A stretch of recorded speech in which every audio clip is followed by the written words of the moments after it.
Good evening, everybody, or good afternoon. Um, Beautiful day here in Philly. I'd like to say welcome. Welcome to Code 4 Recovery, where we work on different methods and approaches to, addiction recovery and staying sober. That's the major goal here is to stay sober. And this is very open. So if anybody's had experiences or ideas that's worked for them, feel free, post it, bounce it off, and we'll openly talk about it. But that is the end goal here is to help people stay sober and continue to stay sober here on out. And it can be done.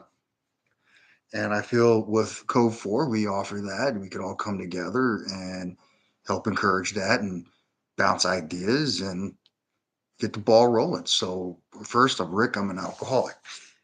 Um, Today, I know a few weeks ago we talked about the first who you were before addiction. And I know that it's going to take time for this channel to grow. Um, but I'm enjoying it.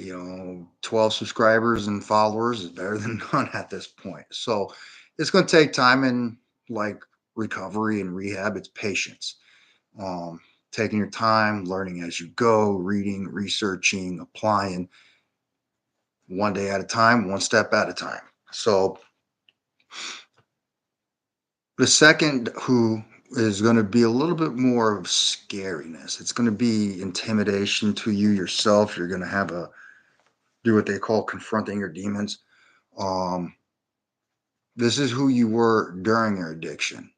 This is the one where you go to rehab, recovery, AA, and you're like, I don't want to talk about that, especially so early in the recovery. But I learned the quicker you talk about it, the better off you do feel. It's a fact.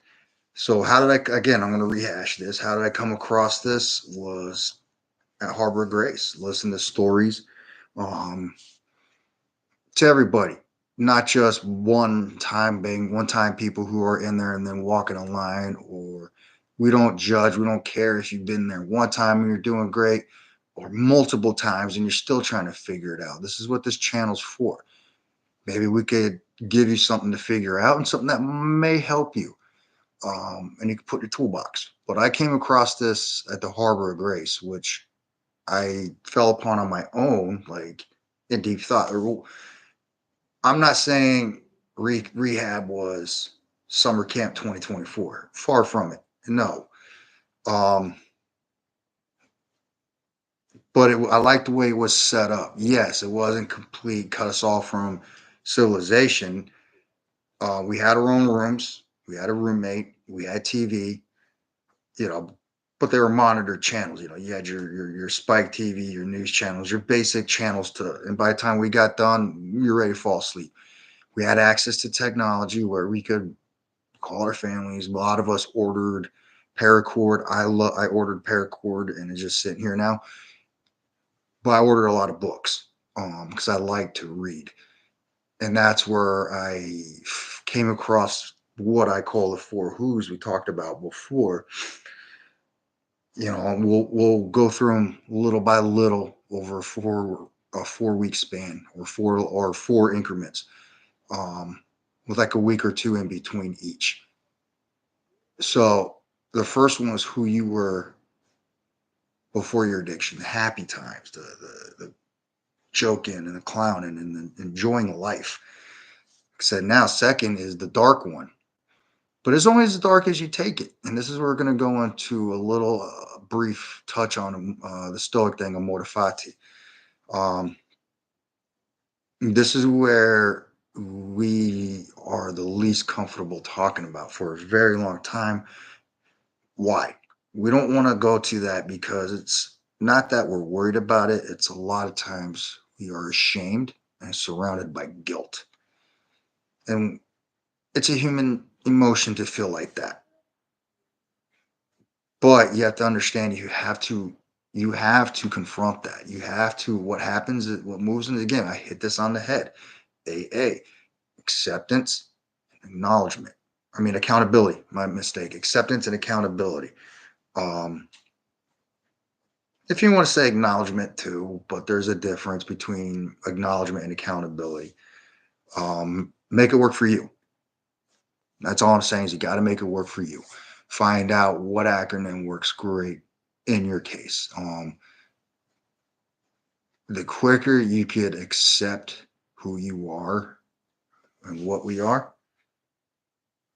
we're, we're addicts, we're alcoholics. We have a disease that will kill us if we keep going down that road. There is no cure for it. There is no antidote for it. There's nothing. I wish there was, but there is no off switch for us. We can never smell or touch or taste or do anything um, with alcohol, or if you are into narcotics, whatever, whatever your addiction or poison is. So we have to accept that we have that. Is it a flaw? No. It means we have to make our life healthier and make better health conscious choices, or better health making decisions. Um, and now add a lot, years on to our life. But it's not a flaw. A lot of us look at, oh, we can't party like that. Why? Who cares? That's how I see it. It's a blessing in a disguise, actually. And you can help a lot of people with your experiences. No, and they don't put a time limit on your experience. Oh, you've only been sober for 8 months. What do you know? Well, give them a chance. They know quite a bit. So there's no time range in my book of when you can help people. You just got to be working the steps, as they would say, or working the program, or working yourself. All in all, that's how I'm working on myself. I don't say I'm working the 12 steps. I'm not working. I'm working on myself. Um, and you have to be strong. So, and accountability. You have to be accountable for all you've done, for what you've done, for who you hurt. We've hit this, and I'm going to keep hitting it again and again and again. You have to be accountable. Acceptance, accountability, AA. So the next one would be, hey, cool. We're working on that. Now you got to face what you've done head on. You can't beat around the bush. You can't jab at it a little bit. You got to hit it head on, people. This is the one where while we're doing all this stuff, we don't remember nothing.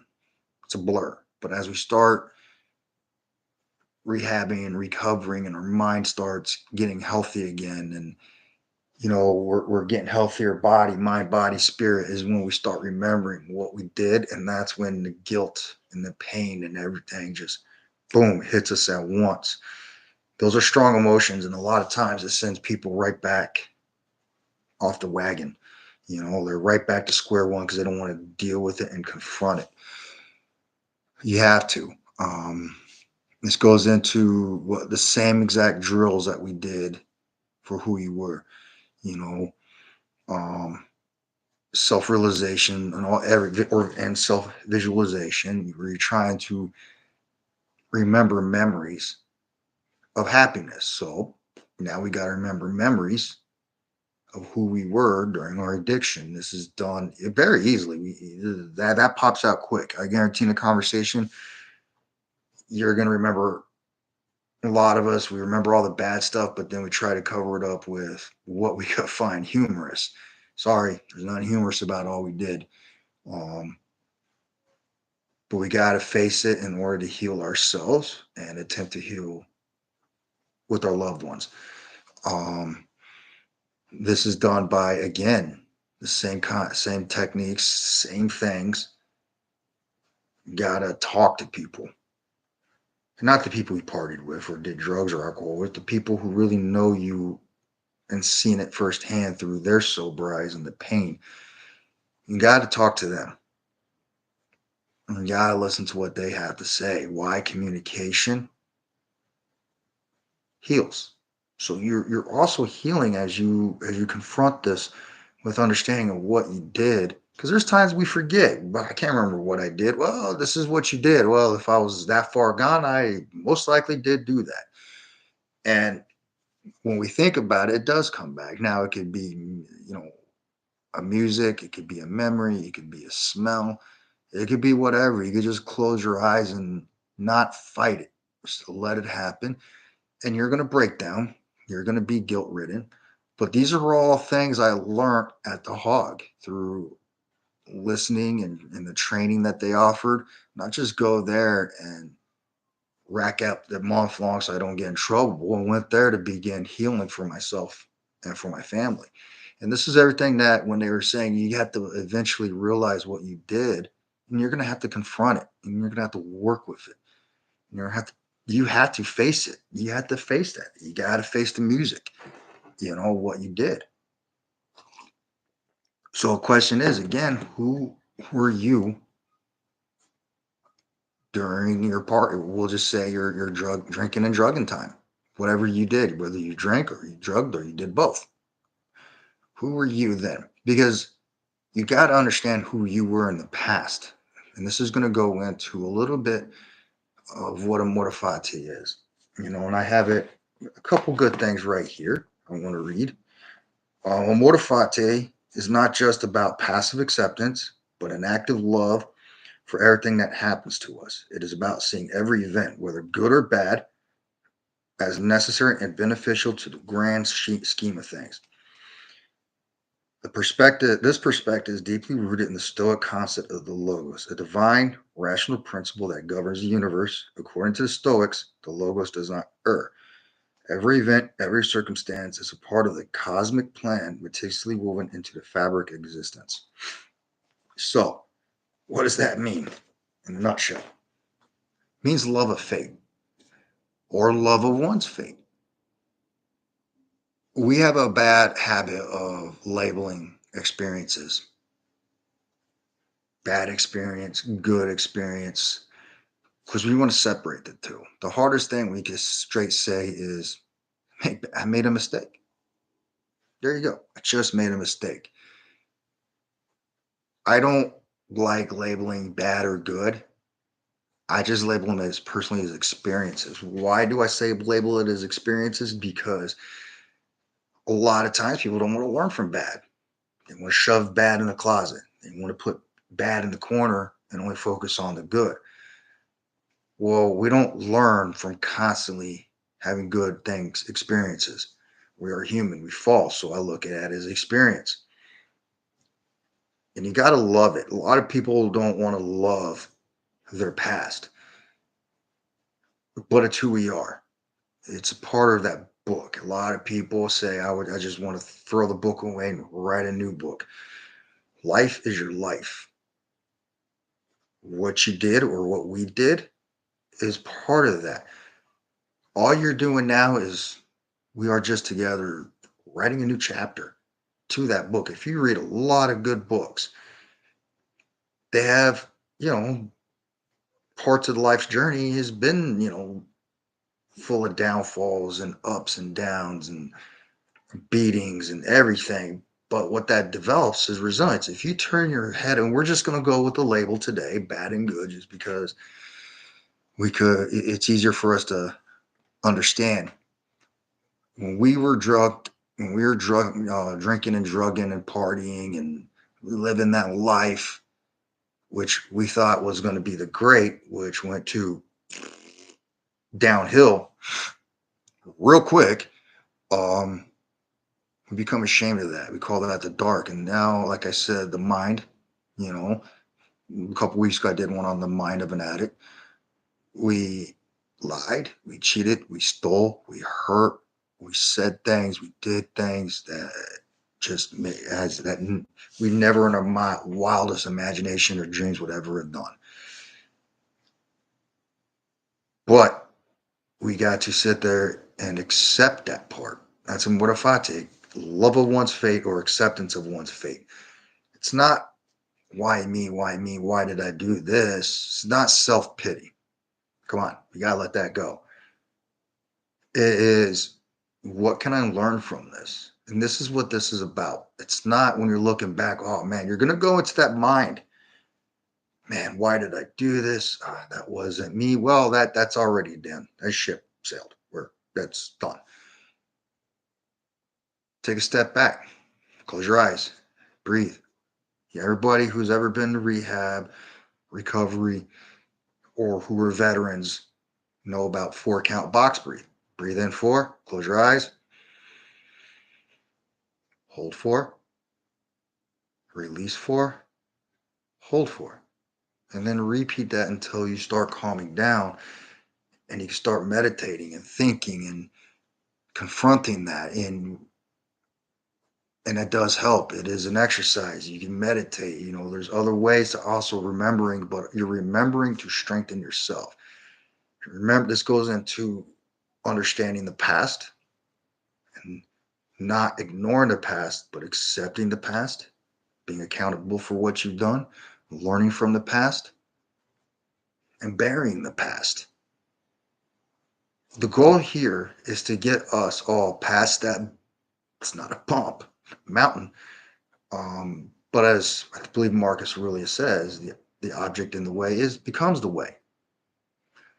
So we got to look at that and figure out how we're going to get that out of the way. Not go around it. There's no shortcuts. People say, I'll just go around it, but it's still there.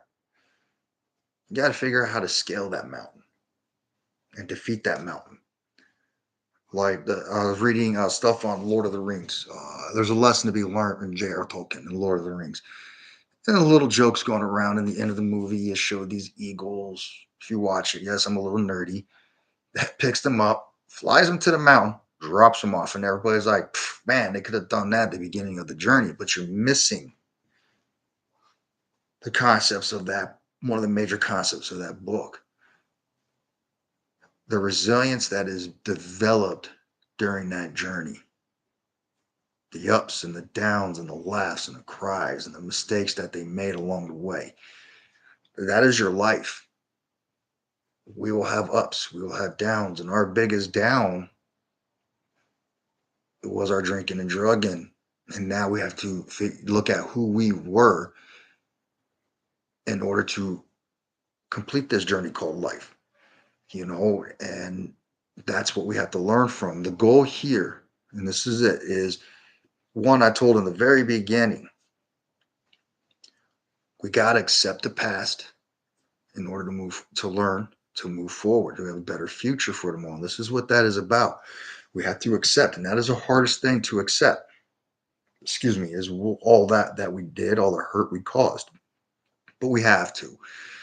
Otherwise, we're never going to heal. And what happens? We never get past that. We never ever complete the steps, and we end up relapsing time and time again. If you go to any meetings and really sit and listen and not be on your phone and be like, because again, nobody's forcing you to go there. Nobody is. There's a lot to learn. Instead of doing this, listen to their stories. You're going to hear them say, man, I was not a good person. This is another one you're going to hear. And it took me a long time to figure out how to move past that. Well, you're not moving past it. You're moving forward. Moving forward means you are taking it head on. Moving past means you're just going around it past that. So I don't like the word moving past. I like the words moving forward, because moving forward, what are you doing? You're taking it head on, straight forward. You're fighting and you're healing as you go. And that's the concept of moving forward. So this is what has to be done. You have to look back on the past. And then once you start healing and you start learning who you were, you see yourself and listen to the family members who tell you this. Man, this is how you were. We didn't like that person. You were scary. You couldn't, and this is the most hurtful thing. We lost all faith and was highly disappointed in you. Man, that stings worse. And a lot of times they're not compiling guilt on you. They're bringing it to your attention. But we have to start healing our mind so we can realize they're not piling guilt on our tray. They're bringing it to our attention because they never want us to be that person again. And hopefully, you have enough sense and clarity to understand and hear them say, I don't want to be that person either. They were ashamed of me. They were disappointed in me. They were hurt by me. So when they tell you that, they're not, that's part of your past, guys. It's part of our past. You can't get offended and upset when they tell us that. I mean, you can. Let me rephrase, you shouldn't, or you shouldn't take that personally because they're just bringing it to your attention how you were. So it's not just you, they're remembering how you were, but they're also going to go into the conversation of before all this handled, you were this type of person, that you were this, and you were that, you were great. So listen to them. Again, it goes back to the first one. Who were you before?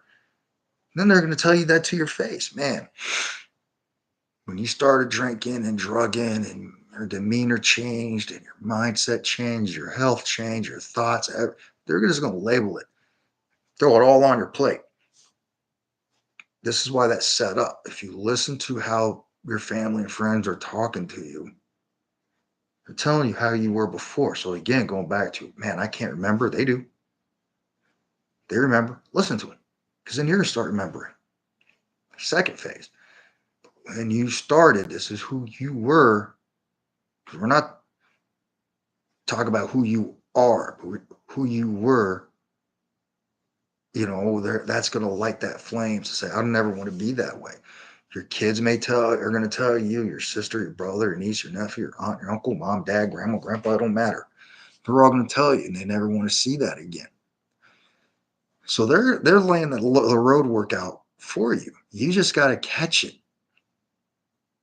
and then learn, what can I learn from that past? I accept that chapter of my life. Let's write it out.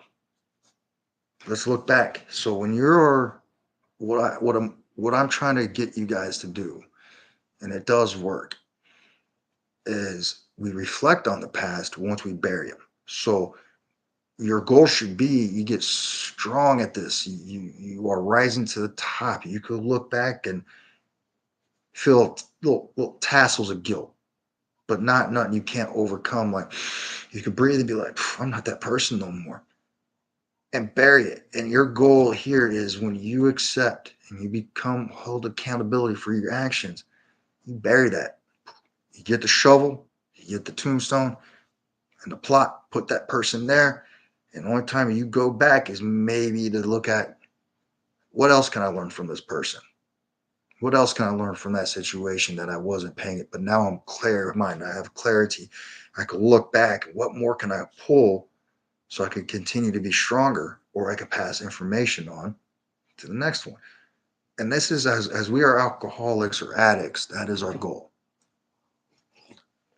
to get so strong and confident in ourselves, have that resilience and that perseverance through this, that we could pass the knowledge on and help other people. So that way they may not ever relapse. I say never, I say they may, because as alcoholics and addicts, we trip and we fall and we pick ourselves back up. And again, so what? You got to rewrite that chapter. Who cares? I recommend, highly recommending, it's a long series, but if you really want to understand something on a rigorous journey, read Lord of the Rings trilogy. Not watch it. Don't do it no just. Read it. And you're going to sit there and you're going to read and you're going to see the story. Or King Arthur and the Knight. All these classical literature is about the journey a person makes in life. And if you really want to sit down and understand that, read these classical literature books. It outlays it all, how journeys can be and how hard they are, but how resilient, and you come out on top and you persevere and you're stronger than the person you were yesterday. And that's all this journey is. Don't be ashamed of yourself. Don't feel guilty. Bury that and look at it as, I made a mistake. It was an experience, not the best one, but what can I learn from it? And the more you say, what can I learn? And you're confronting yourself, you're facing it head on, you're gonna you're gonna move forward each one. You're gonna bury that person.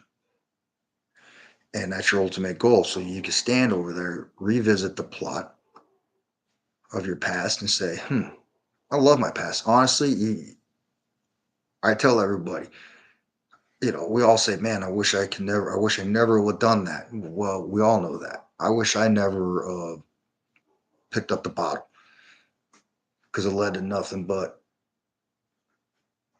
horrible things.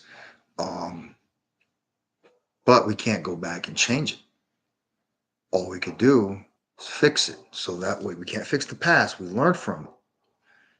But there is a saying, I think it was, I can't remember who it was.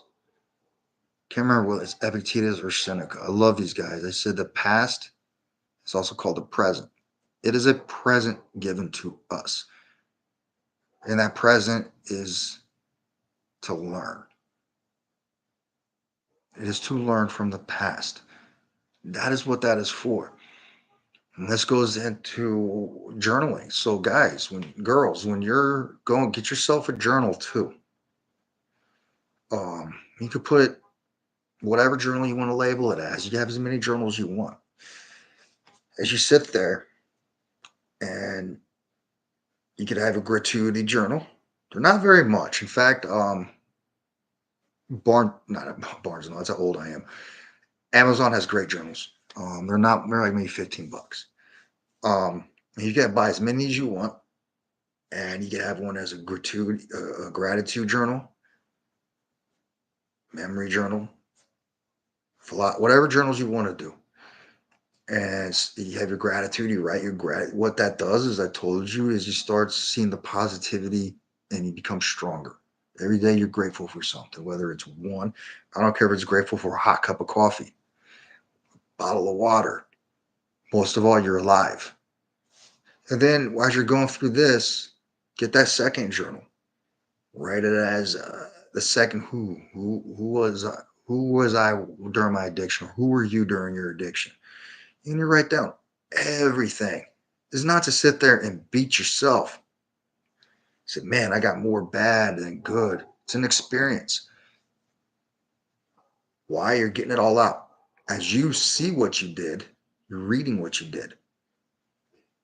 You're facing what you did. It's a little trick that works for me that I did when I was there. And I still do time to time, a lot. But, I'll write it down and I'll be like, wow, I did that. Instead of getting guilt ridden, I'm like, how can I learn from this? And you have to, it's called reframing. So this is also teaching you a lot of tools. You're reframing your mind. You're not looking at the negative stuff. You're looking at, what can I learn? And looking at it from a positive view, like a hill. Are you looking at the downside or are you looking at the upside? There's an upside and a downside to a hill. It's just how you reframe it and you look at it. Sort of like another valuable lesson that could take into this. When it's pouring outside, ask around a person, man, it's pouring out. Man, this ruined my day. Why? How did it ruin your day? It didn't, it's watering fields. It's bringing water to plants. It's nourishing food that you eat, you know? And here's another saying. Sometimes you can't have grass if it doesn't rain. You can't have a forest if it don't rain. You can't have life if it don't rain. So rain, it's not a bad thing. It's a good thing. It's just how you reframe what you're going through and what you did. So as you reframe it, you're going to confront it and you're going to move forward. And people are so scared. I'm afraid of what? You did this. Now we got to fix this. We got to face it. We got to face that. And this is what that second that second W, the second who is trying to teach you. It's teaching you we can do this. It's going to be scary, but it's not the fact that, again, it's the guilt and the shame that we have to accept and be accountable for. And that's the hardest part, once it is. But again, it goes back to Yes, it is hard, but it's not difficult. It's only as hard as you make it. I'm not saying jump head first. That's what I'm saying. Journal, write it down. If you come up with 10 things in one shot, be honest with yourself.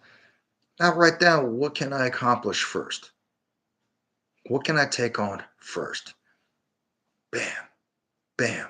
Next thing you know, as you're going, and there's no time limit on this, but as long as if you're going through this and you're knocking one down honestly at a time, at a time, at a time, little steps is what leads to victory. Next thing you know, before you know it, you're looking back at the past and you're going like,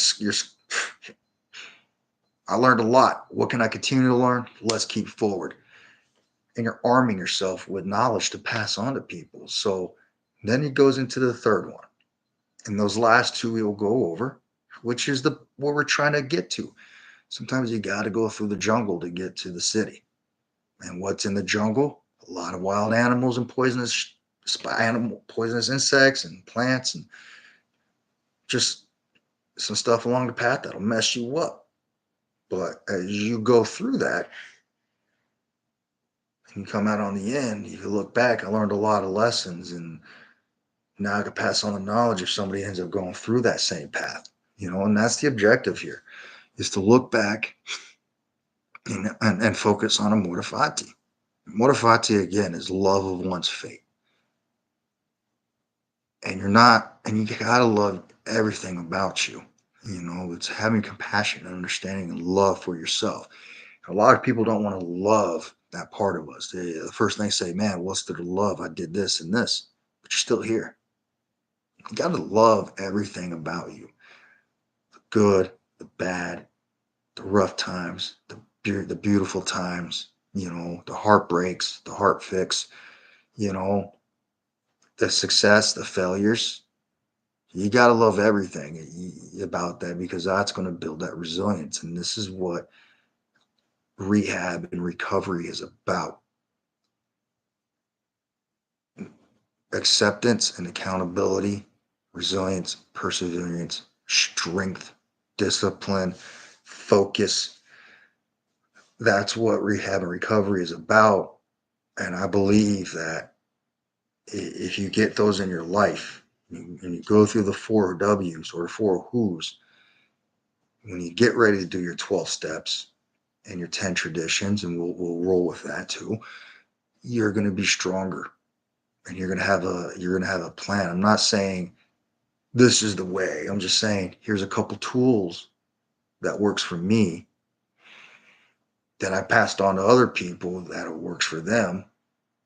But then they're just painting it themselves, the picture for themselves. How's it going to work for them? But again, the biggest part that a lot of people don't want to take on is that part right there.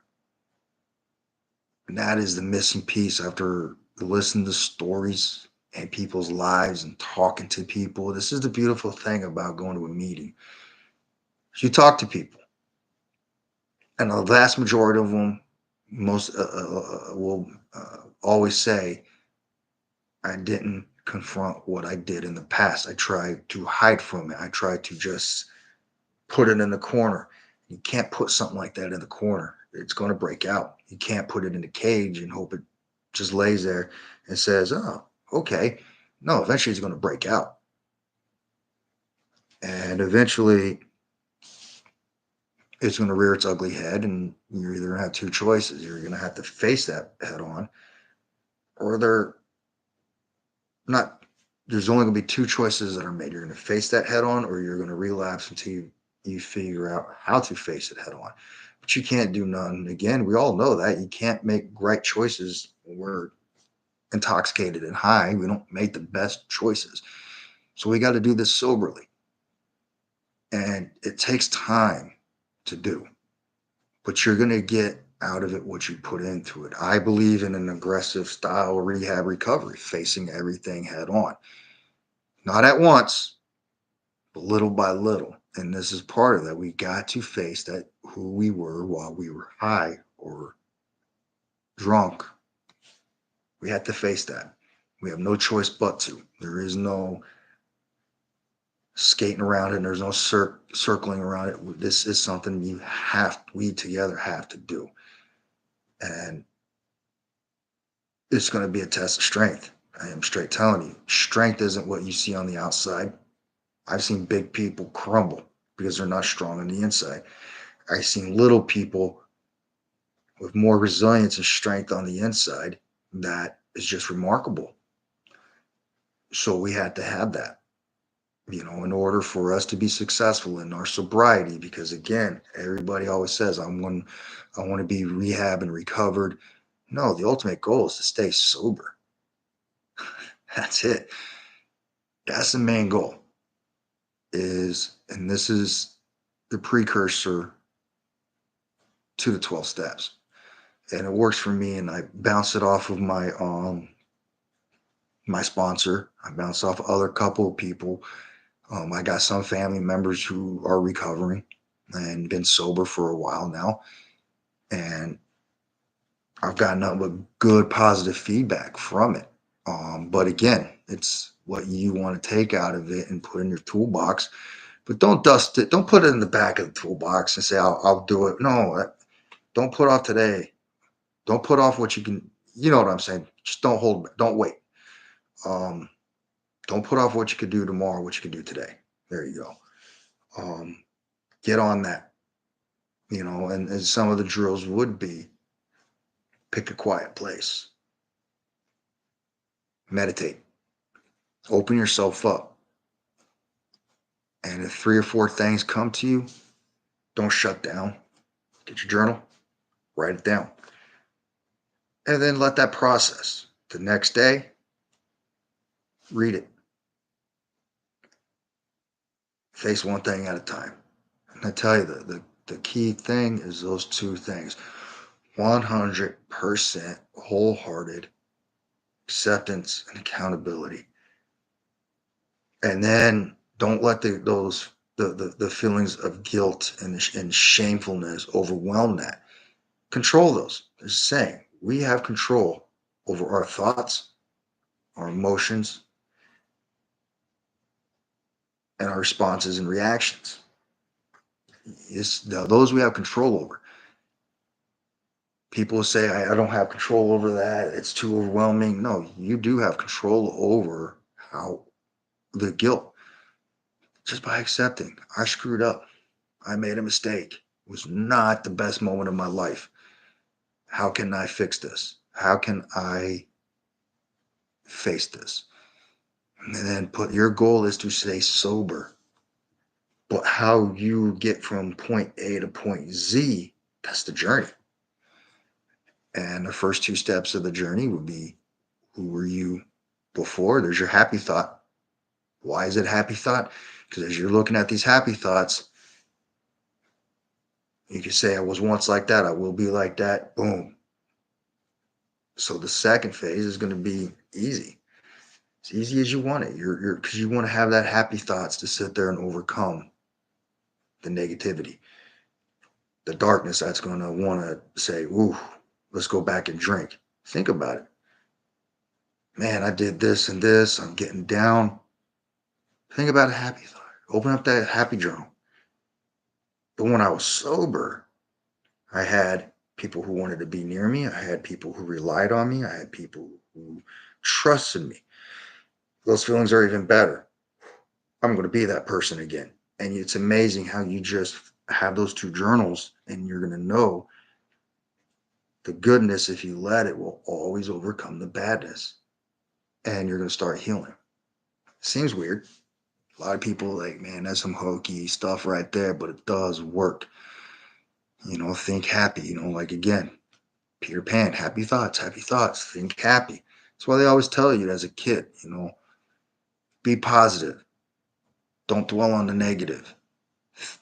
Don't focus on the goodness, but understand that there is badness that comes with it, and the goodness will overcome the badness. It's fact. That's why we are sober.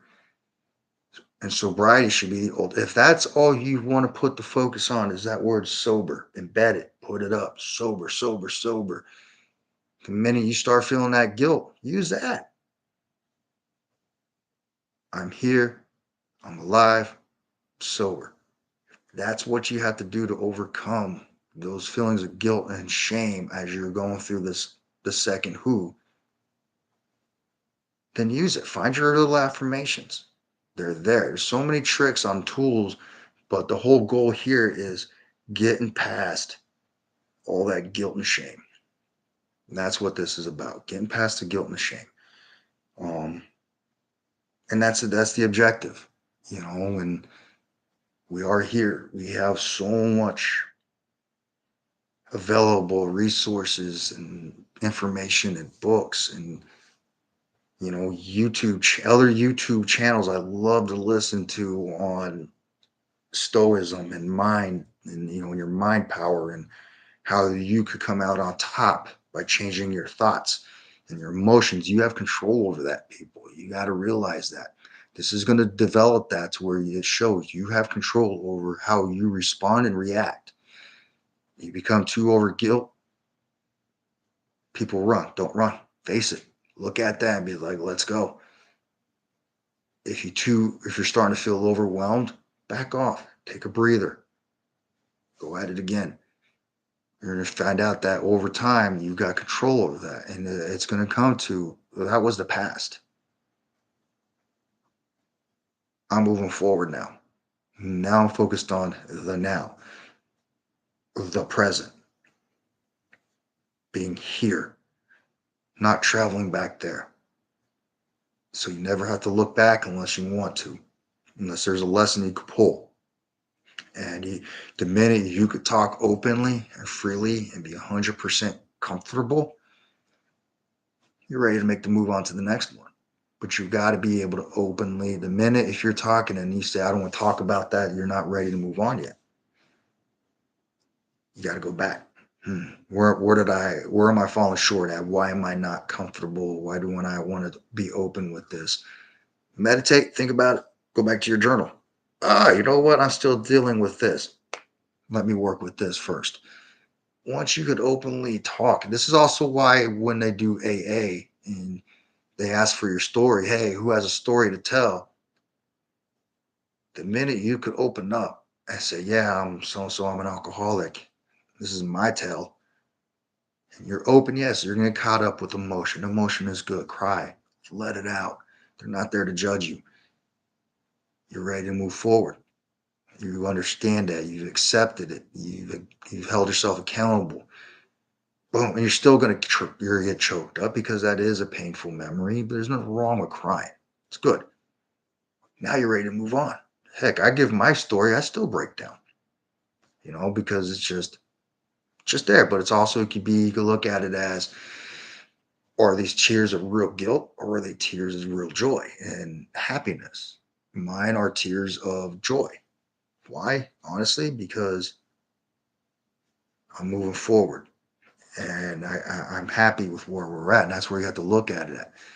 You got to be happy with the direction you're going and not put a time frame on it. This is not going to happen overnight.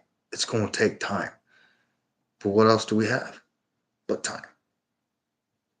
So just to hit it on the head one more time, the second who I challenge you for the next couple weeks to get your journal, shut down all noises, external noises, TV, music. If you want to play some relaxing music to meditate to, meditate. I can't do that, man. You can do that. It takes practice. But as you start calming your mind, you're gonna calm in here. And you're gonna start remembering stuff. Do it for 5 minutes, 10 minutes. Write it down. And rehab recovery, they had us do that. And I was writing down everything. And then when I got done, what did I do? Burnt it. Why? I'm ready to move forward. I burned it, closed the chapter. Now, the only time I go back is there's a lesson to learn. And I want to continue reminding myself I'm not that person. And I do tell that person, thank you for teaching me a lesson. Thank you for being a part of my life. But now I'm no longer that. I am now moving into this. And that's how you got to write your chapters, people. That's how you got to reframe it, you know? So reframing the mind, if there's a couple, just Google reframing the mind and you'll get a lot of good stuff pulled up. And I highly recommend reading all that stuff. Again, Stoic Reflections is the book I showed you guys last week. I highly recommend it. But we're going to go finish off. We're going to close out with a quote. Um, all right. Epictetus. First, say to yourself what you would be, and then do what you have to do. Think about it. First, say to yourself what you would be, and then do what you have to do. If your goal in your mind is to be a sober, better version of you, then you're going to have to do what you really wholeheartedly had to do.